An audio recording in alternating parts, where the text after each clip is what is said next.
You're listening to the 49 Carats podcast, a 49ers Goldmine production with Stephanie Sanchez.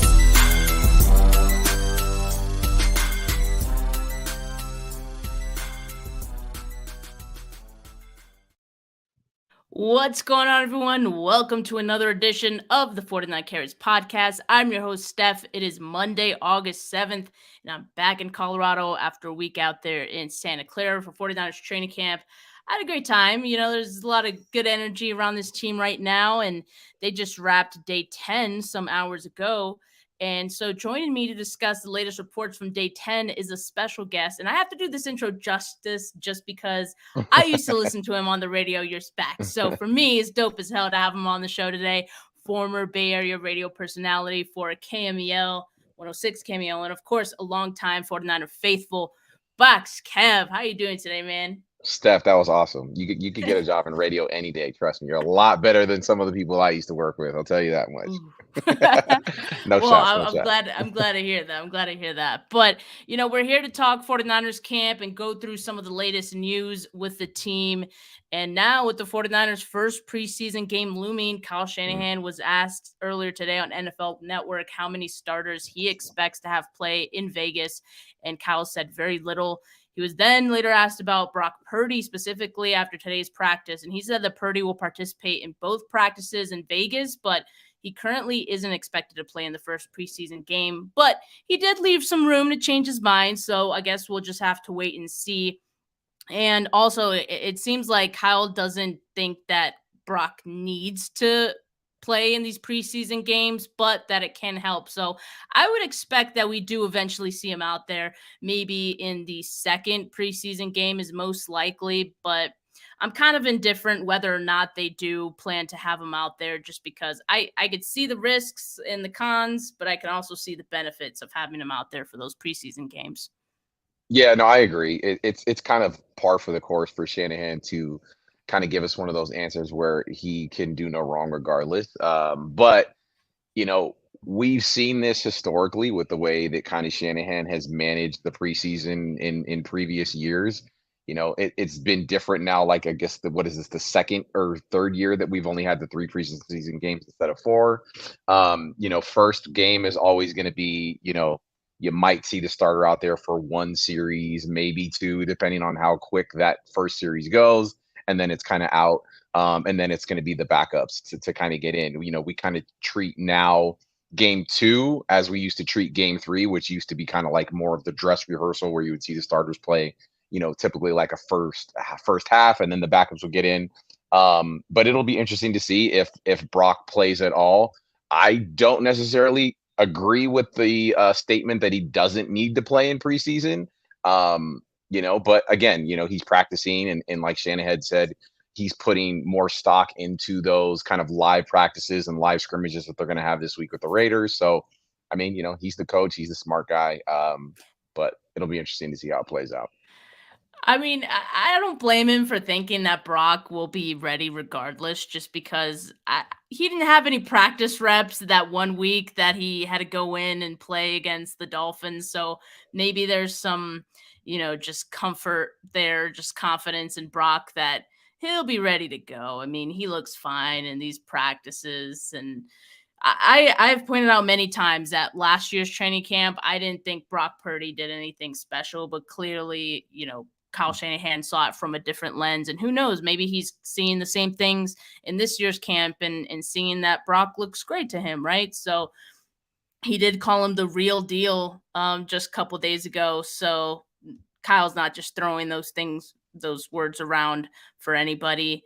Clearly, I think he has some confidence in him. But despite turning in a 9 of 18 day today, it seemed like Brock Purdy had a pretty good day in the red zone. At one point, he threw 3 straight touchdowns in the red zone period, and that was with no Ayuk practicing today. He was just a rest day for Ayuk. The touchdowns were to Juwan Jennings, Tate Martin, and Willie Snead. And 2 of those were covered by Charvarius Ward, who we know is no slouch in coverage. Right. So that's pretty good in my book. So it seems like I heard he had another scramble one too, right? Didn't he apparently have a scramble touchdown, or he had a play that broke down in the red zone where he scrambled and maybe he threw a touchdown? I don't know. I didn't get to read the full breakdown. But yeah, I mean, either way, that's impressive to see that, when the Niners are in the red zone, he's able to execute the offense and put points on the board. Nobody likes to walk away with three as opposed to six. Three touchdowns in a row is a lot better than five interceptions in a row. So that's something that the Niners got going for themselves.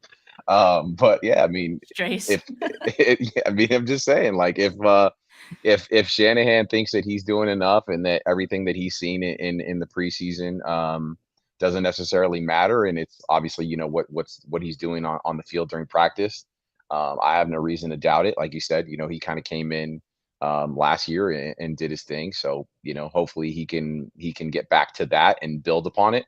But I'm excited either way. I mean, it doesn't matter if it's preseason. I mean, last week, last Thursday, the Hall of Fame game, you had the Browns playing the Jets, and it was like the most nobody you knew, the Hall of Fame games, nobody's gonna play, it's gonna be like the most non-interesting game, but it's just a signal that football is back, man. Finally, the wait is over, preseason or not. It's a 49er football game, and we will all be tuned in and we will be watching and scrutinizing more than ever. Yeah, speaking of scrutinizing, Purdy did have an interception today. It was a Hmm. pass that Drake Greenlaw tipped, and it landed right into Sean Gibson's hands. So first it was, Purdy's rusty when he was starting to struggle in those first few practices. Then it was, well, he's throwing to the best defense in all of football in Right. practice. I think we're gonna have a better idea where he's at when we see him go up against the Raiders in these joint practices and in these scrimmages that they're going to have. Granted, I mean, the Raiders aren't going to be game planning against him, but I think it's just Right. going to be a good, measuring stick to see where Brock is at in his second year and after this injury. Yeah, no, I agree. And I mean, both things still can be true, right? That he is, in fact, practicing against what will probably be, again, one of the top defenses in the NFL. And he can also still struggle. He can have his high moments and he can have his lows, but that's what practice is for. I'm actually a little bit concerned about these joint practices because we know, there's that heated rival between the 49ers and Raiders that goes back, 50 years or whatever since the history of these teams being in the Bay Area together. I don't know if you've seen the quarterback documentary that's been on Netflix, but Yeah. those moments between Max Crosby and Patrick Mahomes have me like a little concerned. Like, we know Crosby, like, he's an elite pass rusher. There's no ifs, ands, or buts. There's no way around it. He's really good at what he does, but he also does go a little bit above and beyond. So, like, Trent Williams and Colton McKivitz are going to have their work cut out for them in those practices to protect Brock, because yeah, you got the guy's going to have the padded helmet on and maybe the blue jersey, which is no contact, but you never know. Things get heated out there. It's 108 degrees in Vegas right now. Like 50 Cent once said, it's hot out here, and that's a good enough reason. You know what I mean? Like, stuff pops off. Stuff. I mean, you got into it with Jimmy So Garoppolo true. already, allegedly, right? So Yep. they gotta protect Brock, but yeah, it'll be fun either way. There's definitely going to be a fight, like, Yeah. no doubt about it. And I'm Right. sure Max Crosby will be at the center of it. Just, Hmm. yeah, he is kind of one of those players that always like toes that line. And I can see Exactly. things getting a little chippy, because I can see the 49ers not playing that game, and Right. we've already heard there was a fight at 49ers practice. At least it Hmm. was just one day, but I think these guys are ready to hit another team finally. So we're Right. gonna see some really interesting things. I think also you touched on the offensive line. That's another thing that I'm really looking forward to these practices on, because I feel like that's one thing we haven't gotten a ton of reports about to this point, just how the offensive line is doing, how Colton McKivitz is doing. I've seen, some good things, and some other days I've seen that maybe he has struggled, right? And that is with him not even going up against Nick Bosa, right? So how is he going to look against someone like Max Crosby? I Right. think that's something that needs to be answered, because that'll give us a good measuring stick of how he might look in the season in that week 1 game against TJ Watt, which we know that's going to be a very tough matchup for him right out of Right. the gates. So, yeah, and also the one thing that I'm looking forward to is we're going to have two perspectives of this these scrimmages. You're going to get the 49ers side and their reporters, and you're going to get the Raiders reporter side as That's a well. good And point. Yeah. I would imagine that, some of that is not as biased. Well, not to say that some of the 49ers reporters are biased, but No, not at all. there no, never. But there is some need of trying to paint the Nah, picture a little bit nicer. that's a very good point. I didn't quite think about that because yeah, I mean, the reporting that's been coming out, yes, is they very much try to toe the line on being unbiased especially when it comes to the quarterback. Um, but you can kind of tell there's people that you could tell are probably rooting for one thing or another. But again, like it'll be exciting to see when we have a team, another team out there that's going to be at the practices, that's going to have no agenda, that's going to have no locker room favorite. That's going to be able to report on exactly what they see. So that is something that I didn't necessarily think about. That is going to be very. I guess I'm gonna have to go back and follow a bunch of Raider reporters and inside guys now, so I can get the scoop on what's going on. I don't know about all that, but Yeah, yeah, maybe not that far. it'll Maybe not that to far. our timelines, I'm sure. And of course we'll talk about that. By the way, those practices happen Wednesday and Thursday. Or is it Thursday and Friday? I think it's Thursday and Thursday, Friday. Friday, Sorry, off day Thursday and Friday. Saturday, game Sunday. Yeah. Yes, that's it. Hey, we have a comment here from Wally Llama. Is that Box Kev that made all them slaps or same name? Were you in I the mean, were you producing some stuff too back in your I day? I I did some stuff for San Quinn back in the day. So big shout out to big brother Quinn for putting me on back in the day. Production was just something that I always loved. Had the opportunity. I met him, obviously working through the radio, and my guy Davey D, who was a producer and had a little studio in South City. We used to go over there and do some stuff. And yeah, I was fortunate to do a couple things that made it onto a Quinn project. But yeah, shout out to Wally Llama, man. I appreciate the love, bro. That's all. I'm telling you guys, we got a Bay Area fixture right here on the show today. I'm That's telling hilarious, you. man. That's hilarious. Brandon Glenn is asking, what about Bosa? So Bosa's still not out there, of course, waiting for that extension. I completely understand why he wouldn't be out there for these practices. And Yeah. also, has been pointed out, he's never participated in a preseason game. So, that I'm not too worried about. But at some point, you do want him out there back with the team before week 1, ideally. I'm not too worried about his conditioning so much, but No. just to get back, with the team. Yeah, I agree. I think if there's any player, maybe even in the league, if you were doing a stack ranking on who you're least worried about being conditioned and ready to play, it's Nick Bosa, and probably his brother is 1B, just because they have such a tight regimen and routine on how they go about things. I've actually stood next to Nick Bosa here in Vegas in the clubs like two separate occasions, and he is a massive human being. Like you don't really realize. So like to see someone that big and then to see how quick and agile and freakishly athletic he is mind-boggling. But I I also think in terms of, kind of my level of panic in terms of this deal and Nick Bosa, it's so low. I mean, the 49ers have obviously shown a great history and track record of getting these things done. Historically, they do typically try to get them done around that first week of the preseason. Obviously, Bosa's contract that's being negotiated is a little bit different. Last year when it was Debo, and the year before that when it was Warner and Kittle, like they've had parameters to kind of build these contracts out off of, which has made things a little bit easier. What they're about to do for Bosa is going to be groundbreaking. It's going to be historic. He's obviously going to be the highest paid player in NFL defensive history. But it's all going to come down to those, kind of fine details. What is the guaranteed money? Where is the workout bonuses, all that little stuff that these agents try to get in there. I'm sure that the Niners and Nick Bosa's representation are working around the clock to try to get this thing done. I have no doubt that it will get done just because they've been planning this for a very long time. They knew it was coming.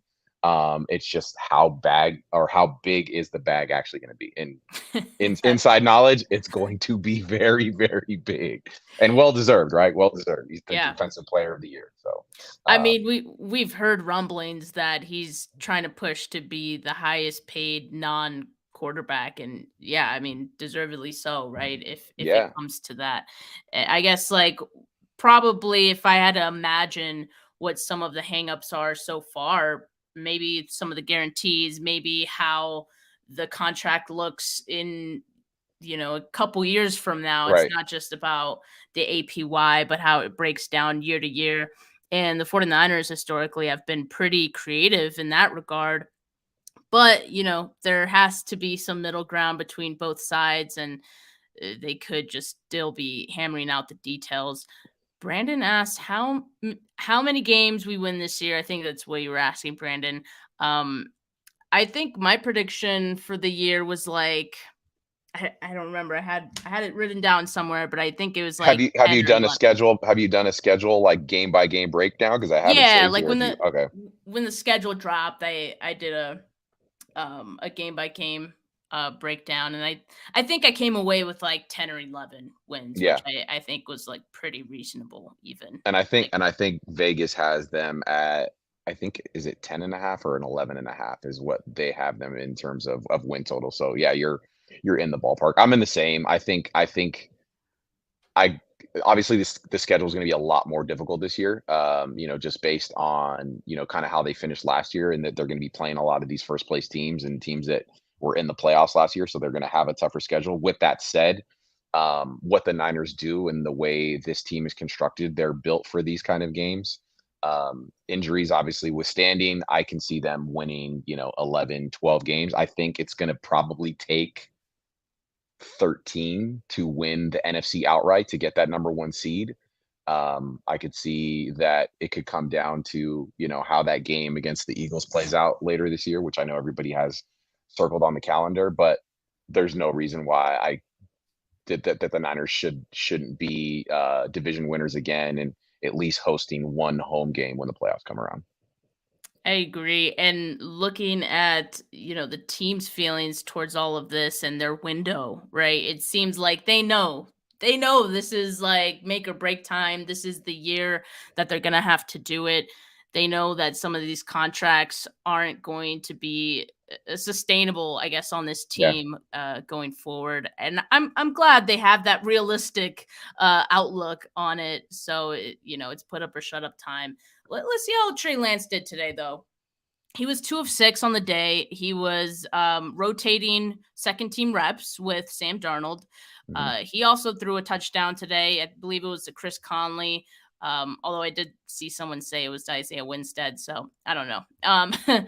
Point is, he threw a touchdown, and he also had a designed run today, which we hadn't seen in all of camp Mm. yet for Trey. It was a run up the middle on a QB draw.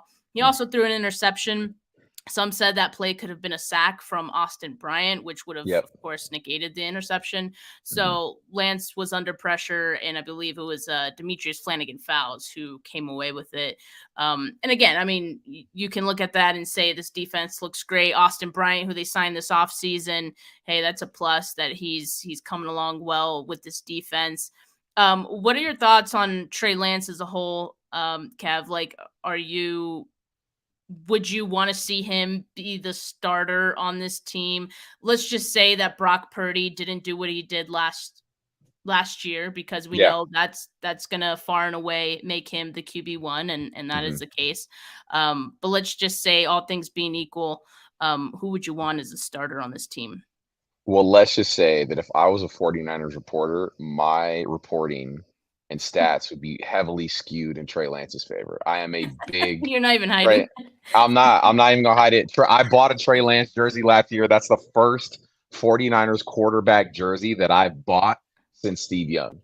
I've never bought a 49er quarterback jersey, even like all the years of Jeff Garcia, Alex Smith, the like Kaepernick success. I never got on board. I just never felt like it was like the guy. I was all in on Trey Lance last year, as were the 49ers, by evidence of their plans and making him the starter in week one. Obviously, we know how that turned out. I still think if if the 49ers were to do it all over again, I would hope that they would still select Trey Lance where they did. I think that when you're in that position to take a franchise, changing quarterback, you go with the guy that has the highest upside. It's not the guy who's ready to go right now. Yes, injuries and timelines and all that can be altered based on different events. But I still think Trey Lance has an untapped amount of ability to be a freakishly dynamic player in this league. And for the 49ers, I would love to see him succeed. I hope he gets that opportunity. Um, I'm just, I don't know, man. I'm just really, really concerned about his long term, kind of tenure here with the 49ers based on just kind of actions and things that we've seen from the team on going out and signing Sam Darnold on day 2 of free agency, bringing in Brandon Allen getting all of these reps, and so it's like it just, I don't know, something doesn't make sense, something smells fishy. Now it could all be that, yes, they brought Brandon Allen in. Maybe he's going to be the number 3, and literally it's going to come down to Darnold and Lance competing for number 2, and whoever wins the job, the second person is either going to, maybe asked to be traded or flat out released or whatever the case may be. Now I know there's some money elements of the Trey Lance deal that's a little bit different than Sam Darnold's, that makes it a little bit more complicated and not as financially feasible, so to speak. But again, I'm a big Trey Lance supporter. I think given the opportunity to play in an offense that has all of these weapons at its disposal, I think he can do some really, really good things. And as we saw last year, I mean, he never got to play a game with Christian McCaffrey. He didn't play that week 1 or week 2 with George Kittle. He didn't have this array of weapons around him that I think can make it a lot easier for a quarterback to succeed. Yeah, I agree. And that's like the challenge of this situation, right? They went and signed Sam Darnold and Brandon Allen, and that just added another layer to this like quarterback room that Mhm. maybe wasn't so necessary. I understand that Brock was coming off his injury. They didn't know quite when he was going to be ready when they made these signings, but now we're in this spot where it's a very crowded quarterback room, and I've seen people even say like Brandon Allen looks like a backup. Like he's certainly better than QB4, Right. on any team that he's going to be on. So I think the true competition is between Darnold and Lance, and they're fighting for the backup spot, and whatever happens there, happens. And based on what I saw from camp, and even from some of the reports I saw, I don't know if any of these guys really separated themselves enough for there to be a clear cut answer where you Yep. can say that's the guy. I mean, it's really, I think it comes down to preference at the end of the day. And I agree with you, Kev. I think that Lance clearly has the tools. It's just untapped Yeah. potential at this point. And do the 49ers have the patience to deal with that? Do the 49ers think he would make a suitable backup? Because I was talking with Vish the other day on the pod, and he brought up the fact that, like, as a backup, that's a slightly different role than being a starter. And you want certain characteristics or certain skills that come with being a backup. And Right. Trey Lance right now, he's very much like a rhythm passer. Mhm. He needs those reps to get into a groove, and when he's in that groove, like, he looks great, but the first few like snaps might be a little shaky until he gets in Yeah. that groove, right? Is that an ideal backup? You know what I mean? Right. Because a backup's going to come in on spot duty or is going to come in to finish a game. Not ideally, but it could happen. Certainly, we've seen that plenty last year. Is Trey Lance like the kind of guy who's going to get you through and finish a game for you? Or if Brock was out for a few snaps and you Yeah. needed Lance to go in there and finish a drive, is he going to be able to do that? I think those are all like very fair questions, and at the same time, Trey Lance could still be the guy who has like the highest ceiling out of all of Yeah. these guys, and that is true as well. So it's a really complicated matter, and it isn't black and white. Unfortunately, there's so many layers to it, and so I think at this point, like, the team has a really tough decision to make, and certainly these scrimmages that they're gonna have with the Raiders will give you a better idea of how these guys might look. But yeah, I don't envy, I guess, Kyle, trying to come up with who he's gonna keep in this scenario. No, it's going to be really interesting. And the other thing too is that, like, say they are able to, what you've been hearing, and again, this is all, um, you know, just people kind of making guesses and whatnot, that the Niners are going to try to convince Brandon Allen to go practice squad or whatever. It's like, well, he was also the backup in Cincinnati last year. He's has somewhat of a resume. Like, that would be great if the Niners are able to convince him to be the number four, essentially. Especially now, since because of what happened to the 49ers last year in the Eagles game, where they have that extra quarterback slot, I guess, on playoff games or whatever, that they can use, that they can activate an extra QB if need be. I mean, do you either one, take your pick, Trey Lance or Sam Darnold? Are either one of those guys, like, if you were to look at the depth chart, do you think either one of those guys is actually going to be okay being the number three quarterback? Now, granted, given the way our history with quarterbacks, the number three could very much and very quickly become the number one. But is that really what these guys are willing to accept at this point in their career? And, like, Sam Darnold's kind of at that point where it's, figure it out, or you might not be in the league anymore. Trey Lance, same thing. It's kind of like he's at that point where he has to show something before he's kind of just a forgotten memory. Like, are these guys, either one of them, really going to be okay accepting being the number three? Like, that's where, to me, it gets a little bit dicey, and I can see it more likely playing out where whoever wins that number two job is on the team, and then they try to figure out a way to move, release, whatever, that number third person, and then it's more likely that Brandon Allen would be the number three. I don't know. Yeah, I mean, uh, both Lance and Darnold, for different reasons, like, I don't think they'd be okay, clearly, with being Right. like the third option on this team. Even despite what we saw last year, which hopefully is an anomaly and doesn't happen ever again for this team. Joe E says, hope the Vegas defense is trash in the preseason game so Trey looks like a beast. Sure, but you know what? I want to get a good look at Lance. Like, I want to Right. legit look at him. I want to see him against like an actual defense, and I don't want to, later have him in a game and because he looked great against the Raiders, and have him fall on his face like in a regular season game, right? There's still such a small sample size on Trey that like we have no idea what he is, and I want to find out. And the sooner that we find out is, him playing against, legit defenses, or Right. because any time that Trey looks good, people who dislike Trey are gonna look for any reason to discredit what he did, and they're gonna say, "Oh, well, it was just the Raiders' defense, and they played like crap." Hmm. And also the preseason games, the defense isn't game planning for the quarterback anyway, Right. so I would expect or hope that Trey looks good. But again, I would expect that he probably will need a few, reps, maybe a series or two before he, starts really getting into a groove. But Yeah. hopefully that's not the case. That's what I've been kind of hearing as well, is that he's kind of like a slow starter at this point, which you mentioned is not ideal for a backup. But yeah, the Vegas defense being trashed, probably. But does it?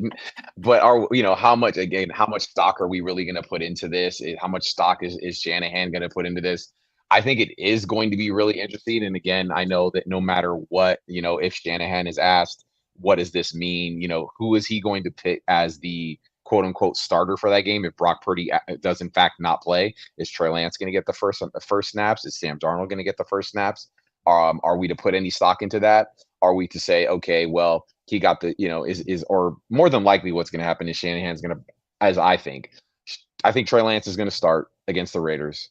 And then I can see Sam Darnold coming in as the number two quarterback behind Brock in the second preseason game. And despite Shanahan saying that Brock doesn't need to play any preseason, I can pretty much guarantee you that Brock will play in some form or fashion in the second preseason game. I think so too. I mean, even Jimmy Garoppolo played Right. like in a preseason game last year, so I would expect about the same. And they've been doing this back and forth rotation thing with Lance and Darnold, and they have actually done a really good job of keeping it even. And I've been surprised. The fact that maybe it stayed even this long tells you that I don't think Nobody's blown either of away. them have Yeah. neither of them have really run away with it. Mhm. But they each do different things well. So Right. that's all we have so far. Hopefully at some point these guys can separate or show us a little bit more where the decision becomes a little bit easier for Kyle. But right now I'm just not sure. But Kev, there are other positions to talk about, and Mm. not just the quarterback. And a lot of excitement around some of those other positions. What's like a position that you're most looking forward to this season for the 49ers? I think it always for the 49ers is about the trenches, both sides of the ball. The offensive line, as we kind of touched on earlier, there's a lot of unknowns there. There's a lot of question marks, kind of the same way it was last year. We weren't necessarily sure if Aaron Banks was going to be ready. Obviously turnover at the center position, and I think it was three-fifths of the line, right, was brand new starters last year. Um, this year, kind of more of the same. It's going to be interesting to see how that offensive line is able to pass protect. Um, from everything that I've been reading, it doesn't sound like there's been a whole lot of success running the ball to the right side. Which, say what you want about Mike McGlinchey, full admission, I was never a big fan.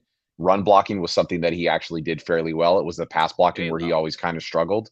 And I've been hearing that, there's been nothing there on the right side when the Niners have tried to run the ball, and that all of the success or chunk plays have kind of gone to the left on Aaron Banks and Trent Williams' side, which is to be expected. So yeah, I'm really interested to see how that's going to play out, the cohesiveness of this line, if they can put it together and, like I said, protect these quarterbacks and give them enough time for Shanahan's offense to be effective. And then obviously on the defensive side of the ball, right? Like, they made a huge investment in bringing Hargrave over from the Eagles. I think that that's going to pay huge dividends for what this pass rush can be. Last year it was kind of Nick Bosa or bust. And it still might very much be that way in terms of the guy who's putting up the numbers. But I think everybody along that line should see a lot more success. I'm really excited to see Drake Jackson take that jump. I'm really excited to see if Kinlaw can actually stay healthy and put together a successful season, and what that might potentially look like. I've been already hearing great things about like Taco Charlton, who they literally just scooped up off the freaking scrap heap like a couple days ago. So if we know one thing, it's that Chris Kraseric is always going to have these guys ready to play. The defensive line is the kind of backbone for the defense. It kind of is what allows us to be successful. So I'm really excited to see how they kind of come together and take that next step. Especially, like I said, with adding Hargrave, and Drake Jackson seems to be kind of the leader in the clubhouse at this point, who's going to be on that opposite side of Nick Bosa. Obviously, you have Armstead there, who's a seasoned vet. But being able to have that depth and people that you can change in, play in and play out, that can still get after the quarterback, that's going to be. Last year it was kind of like Nick Bosa or bust. I think, was it Ebukam who was second on the Yeah. team in sacks last year, and he had maybe, what was it, like five and a half, something around there. So it could be higher. I could be way off on that, but I know that we need to see more production out of the pass rush in terms of those sack numbers. And I think that they've done a lot to upgrade on that side of the ball, and I think we should see the rewards of that this year. Yeah, I think so too. With the offensive line right now, I'm not, I guess, like too worried about Colton McKivitz. I don't think we've seen enough to really like be worried quite yet. The Mhm. questions make sense. I think the depth is kind of what's worrying me right now, or Right. starting to, just because Aaron Banks, he's been out with a concussion. Trent Williams doesn't practice every single day, or at least he doesn't, he doesn't participate in the team periods every day. So we get an extended look at Jalen Moore. Well, Jalen Moore's hurt, so now we have Matt Pryor. So you're really getting a better look at your depth but is is that depth holding up, you know? And I don't know if it is. That being said, like the offensive line is, you know, notorious for getting better as the season goes on, right? Like they get that cohesion and they improve. So I'm encouraged by the fact that most of those same guys are returning from the previous season. So it's really just Colton McKivitz who's the new starter, and he's been with the team. So I'm I'm not too worried about it, but I understand the questions. And the defensive line is just an embarrassment of riches, like from top to bottom.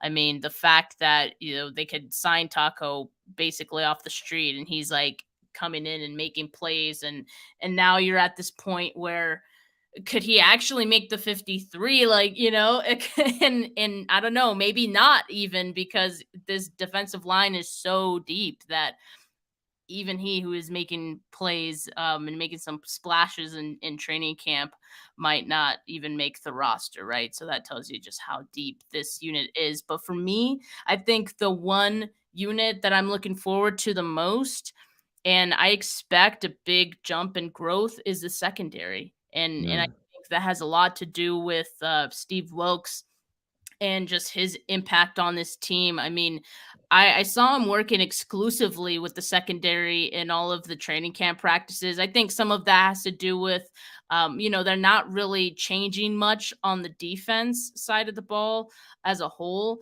And that's been said over and over again that, you know, it's not broke, so don't fix it. They want to keep the same, you know, defensive scheme or the foundation of it for the most part. I think we'll still see, you know, more blitzing, but for the most part, it's going to be about the same. So the secondary, I think, is the area that could use the biggest growth. And I think they're going to get it with Steve Wilkes, you know, teaching these guys. He's been really hands on. You know, even in drills, it's like if they do something wrong in a drill, he like, you know, calls them over and he's like, you know, he's telling them what to do and how to do it. You And I mean think he's that's coaching them? That's he's crazy, right? coaching them, yeah, who'd have thought? Well, you know, what's funny is, like, a lot of people bring up the fact that Kyle Yeah, Shanahan is not that way. exactly. Um, That's what I was kind of alluding to. Yeah. yeah, so but, you know, I still feel like Steve Wilkes is even more hands-on, like, yeah, all these Mhm. coaches, all the positional coaches coach these guys, but it's nice to see, and the fact that he's working exclusively with the DBs, I think is great because they do have a lot of young guys in that room, like Lenore, Ambry Thomas, Womack, Jair Brown, right? Even Hufunga, I'd say is still pretty young. Charvarius Ward has said, like with Steve Wilkes, he feels like he can have an All-Pro year, and you know why not, right? I feel like he could. He definitely has a talent. It was just, you know, maybe there were some things missing from what they were getting out of D'Amico and Sala, who Yeah. were more linebacker, Linebacker focused. Yep.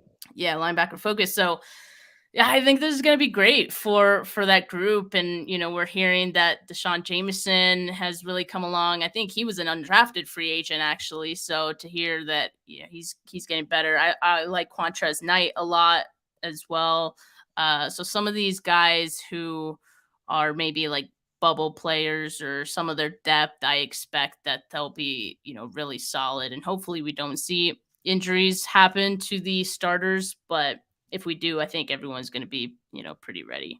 No, I agree. I think the secondary has to take a huge step forward this year because, you know, like you said, the injuries and all that, and having to play the young guys last year kind of really hurt us. And I think that extra year for Hufanga is going to be huge. I can see Hufanga being, I mean, you know, he kind of made his name last year kind of early on. I don't want to say that he kind of tailed off towards the back end of the year, but we know that Hufanga kind of likes to cheat, and we've seen him kind of get burnt over the top a little bit. I can see him making a huge improvement and jump this year. Gibson, I mean, I've seen his name on Twitter like all day, every day that he's, you know, the guy that's in on everything, breaking up a play, picking off something. So and you know, again, going back to that pass rush, what is a secondary's best friend? It's an elite pass rush. And you know, Exactly. those guys getting to the quarterback and that fast of a time is only going to make the secondary that much better. They're not going to have to be out there kind of covering as long.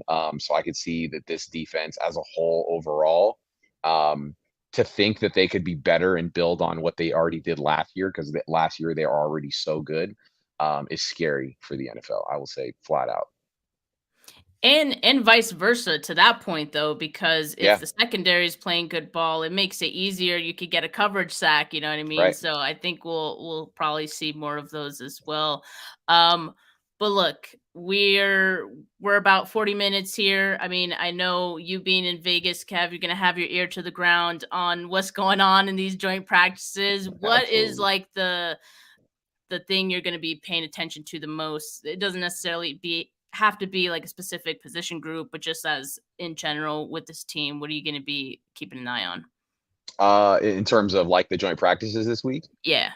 I think it's again, I hate to keep like beating this dead horse, but it's the quarterback play, right? It's going to be like how it's because Shanahan said, right? He's the one who told us, I am going to put more stock into these joint practices and these scrimmages than the preseason. Okay, well then so are we, right? We're going to be scrutinizing and paying attention and looking at the stat lines from the guys that are able to be there reporting on it and dissecting every throw and everything to see like you said, these nobody's really kind of separated themselves from one another. We've just been hearing a lot of, mediocrity. There's a day where maybe this guy does better than the other, but there hasn't been a consistent dominant performance from one guy to the other. So I'm really looking forward to seeing if maybe going against a lesser defense. Sure, let's go with the argument that the 49ers have one of the best defenses, and that's what's making the quarterback struggles what they are.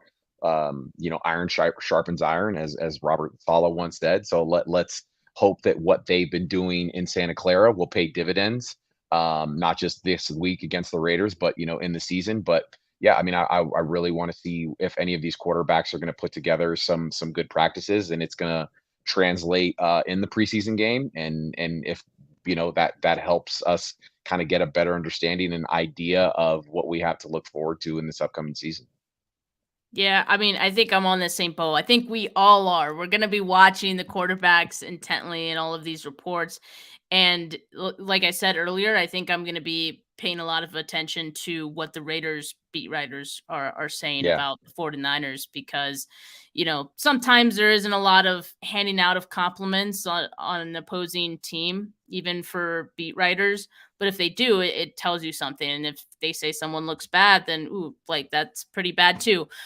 So I'll be paying attention to that and especially in regards to the quarterback position and also like the trenches, because that's kind of hard to notice usually in these scrimmages. So I'm excited for it and we'll see what comes of it. Just really quickly, the Elijah Mitchell's still out with his injury. Hmm. So the 49ers did work out 4 running backs today: Duke Johnson, Brian Hill, Jeremy McNichols, and Jason Huntley.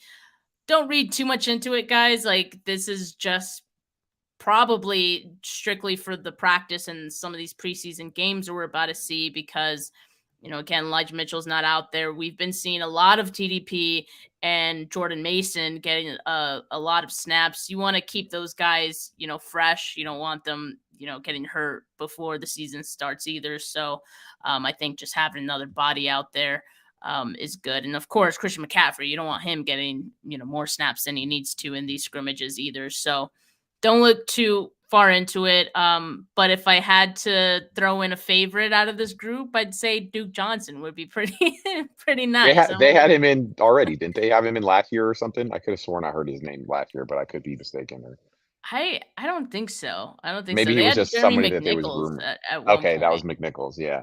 Yeah. Yeah, I could see Duke Johnson being somebody that Shanahan would favor if need be, just because he has that kind of dual threat capability in terms of a running back that can run the ball and also has pass catching ability. So I agree with you on that one. Yeah, but we'll see. It's nothing too notable, but Nothing. No, just, no. just had to throw it out there. But Kev, thank you so much for joining me today. It's been a blast talking 49ers with you. We're gonna have to, maybe try to do this again at some point in the season. No, absolutely. I'd love to, Steph. And you're killing it. Keep doing what you're doing. Super happy to see you out here grinding and out there with all the big boys, getting your name out there. And I'm just pumped to continue to see you delivering awesome content. And whenever you need me, I'm here, man. Appreciate it. Appreciate it. For all you guys that tuned in, make sure you like this video. Make sure you subscribe if you have not yet.